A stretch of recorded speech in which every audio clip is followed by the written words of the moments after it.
ਸਤਿ ਸ਼੍ਰੀ ਅਕਾਲ guys, welcome back to ES creative arts. ਅੱਜ ਅਸੀਂ ਲੈ ਕੇ ਆ ਗਏ ਹਾਂ ਸਤਿੰਦਰ ਸਰਤਾਜ ਦੇ ਸਕੈਚ ਦਾ ਫਾਈਨਲ ਪਾਰਟ। ਇਹ ਵੀਡੀਓ ਦੇਖਣ ਤੋਂ ਪਹਿਲਾਂ ਤੁਸੀਂ ਆਊਟਲਾਈਨ ਵੀਡੀਓ ਦੇਖਿਓ, ਕਿਉਂਕਿ ਉਹਦੇ ਵਿੱਚ ਮੈਂ ਪੂਰਾ ਆਊਟਲਾਈਨ ਪ੍ਰੋਸੈਸ ਸਿਖਾਇਆ ਸੀ। ਫੋਟੋ ਦਾ ਲਿੰਕ ਤੁਹਾਨੂੰ ਡਿਸਕ੍ਰਿਪਸ਼ਨ ਵਿੱਚ ਮਿਲ ਜੂਗਾ, ਉੱਥੋਂ ਜਾ ਕੇ ਤੁਸੀਂ ਡਾਊਨਲੋਡ ਕਰ ਸਕਦੇ ਹੋ। So without wasting more time, let's begin.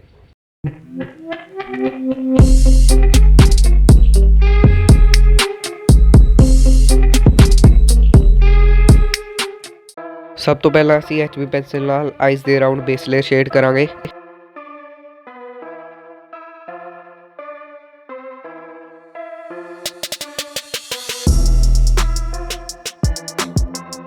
ਹੁਣ 10B ਪੈਨਸਿਲ ਨਾਲ ਅਸੀਂ ਆਈਬਾਲ ਬਣਾਵਾਂਗੇ।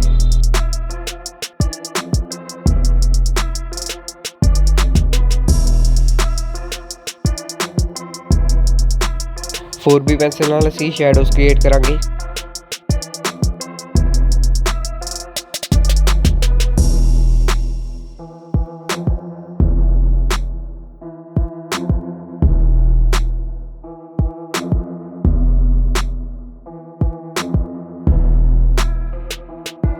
ਆਈਬ੍ਰੋ ਵੀ ਮੈਂ 4B ਪੈਨਸਿਲ ਨਾਲ ਹੀ ਸ਼ੇਡ ਕਰ ਦੂੰਗਾ।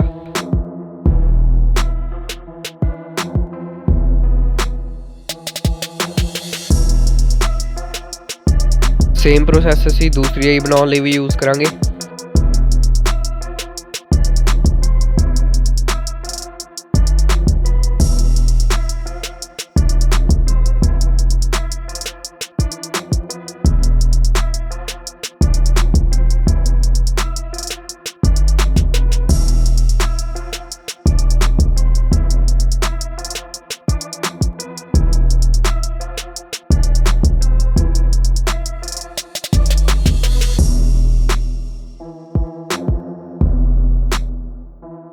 ਹੁਣ ਪੂਰੇ ਫੇਸ ਵਿੱਚ ਅਸੀਂ HB ਪੈਨਸਿਲ ਨਾਲ ਇੱਕ ਬੇਸ ਲੇਅਰ ਸ਼ੇਡ ਕਰਾਂਗੇ।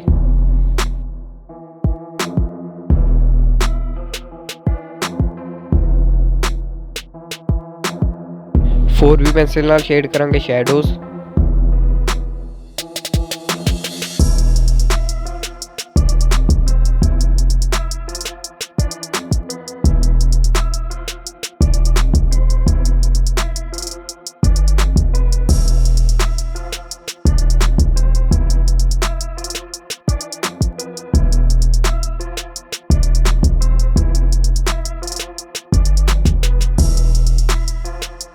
B ਪੈਨਸਿਲ ਨਾਲ ਹੀ ਮੈਂ ਡਿਟੇਲਿੰਗ ਕਰ ਦੂੰਗਾ।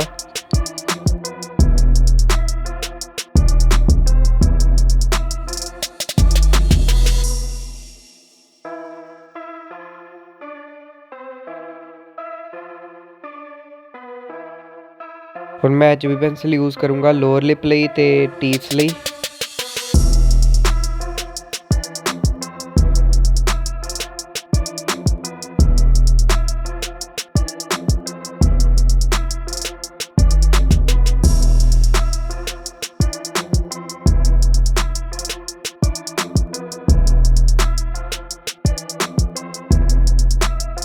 B ਪੈਨਸਿਲ ਨਾਲ ਮੈਂ ਡਾਰਕ ਏਰੀਆ ਸ਼ੇਡ ਕਰੂੰਗਾ।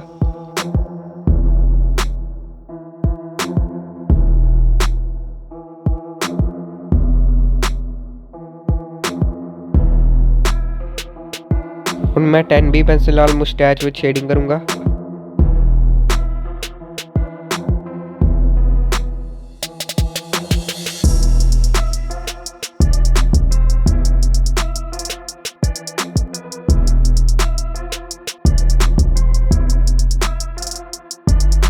ਹੁਣ ਮੈਂ ਬੀਅਰਡ ਵਿੱਚ ਸਭ ਤੋਂ ਪਹਿਲਾਂ ਡਾਰਕ ਬੀਅਰਡ 10B ਪੈਨਸਿਲ ਨਾਲ ਬਣਾਉਂਗਾ ਤੇ ਉਸ ਤੋਂ ਉੱਤੇ ਵਾਲੀ ਬੀਅਰਡ ਮੈਂ 4B ਪੈਨਸਿਲ ਨਾਲ ਬਣਾਉਂਗਾ।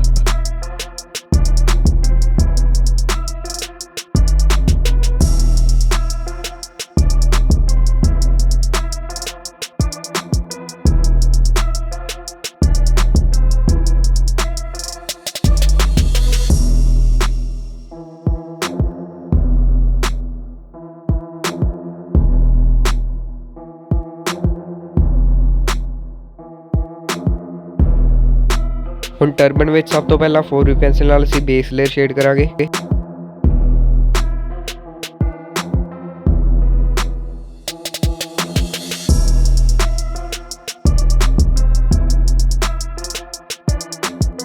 ਹੁਣ 10B ਪੈਨਸਿਲ ਨਾਲ ਇਹਦੇ ਉੱਤੇ ਹੀ ਇੱਕ ਹੋਰ ਲੇਅਰ ਸ਼ੇਡ ਕਰ ਦਾਂਗੇ।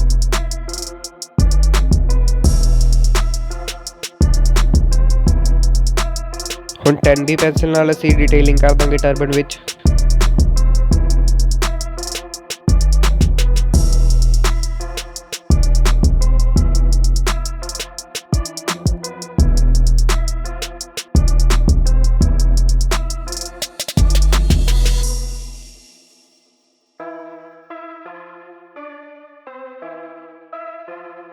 ਹੁਣ ਨੈਕ ਵਿੱਚ ਵੀ ਉਦਾਂ ਹੀ ਸ਼ੇਡਿੰਗ ਕਰਾਂਗੇ ਜਿਵੇਂ ਅਸੀਂ ਫੇਸ ਵਿੱਚ ਕੀਤੀ ਸੀ।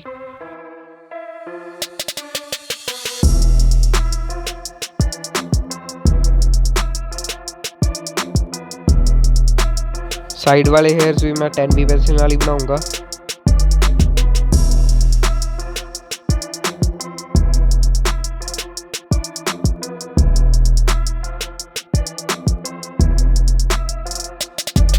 ਕਲੋਥ ਵਿੱਚ ਮੈਂ ਰੈਂਡਮ ਸ਼ੇਡਿੰਗ ਕਰੂੰਗਾ 4B ਪੈਨਸਿਲ ਨਾਲ, ਤੁਸੀਂ ਚਾਹੋ ਤਾਂ ਡਿਜ਼ਾਈਨ ਬਣਾ ਸਕਦੇ ਹੋ। ਸੋ ਗਾਇਸ, ਸਕੈਚ ਹੋ ਚੁੱਕਿਆ ਕੰਪਲੀਟ। ਆਈ ਹੋਪ ਤੁਹਾਨੂੰ ਇਹ ਵੀਡੀਓ ਵੀ ਵਧੀਆ ਲੱਗੀ ਹੋਊਗੀ। ਇਸ ਵੀਡੀਓ ਨੂੰ ਲਾਈਕ ਕਰ ਦਿਓ ਤੇ ਸ਼ੇਅਰ ਕਰ ਦਿਓ ਆਪਣੇ ਫਰੈਂਡਸ ਨਾਲ। ਕਮੈਂਟਸ ਵਿੱਚ ਮੈਨੂੰ ਦੱਸਿਓ ਕਿ ਤੁਹਾਨੂੰ ਇਹ ਸਕੈਚ ਵਧੀਆ ਲੱਗਿਆ ਕਿ ਨਹੀਂ। ਇੱਦਾਂ ਦੀਆਂ ਹੋਰ ਵੀਡੀਓਜ਼ ਲਈ ਮੇਰੇ ਚੈਨਲ ਨੂੰ ਕਰ ਲਓ ਸਬਸਕ੍ਰਾਈਬ। ਜੇ ਤੁਸੀਂ ਇਹ ਸਕੈਚ ਬਣਾ ਕੇ ਇੰਸਟਾਗ੍ਰਾਮ ਤੇ ਅਪਲੋਡ ਕਰ ਦਿਓ ਤਾਂ ਮੈਨੂੰ ਟੈਗ ਕਰ ਦਿਓ, ਮੈਂ ਜ਼ਰੂਰ ਦੇਖੂੰਗਾ ਤੁਹਾਡਾ ਵੀ ਸਕੈਚ। ਸੋ ਗਾਇਜ਼, ਮਿਲਦਾ ਤੁਹਾਨੂੰ ਅਗਲੀ ਵੀਡੀਓ ਵਿੱਚ। ਸਟੇ ਗੁੱਡ, ਸਟੇ ਇਨ ਚੜ੍ਹਦੀ ਕਲਾ।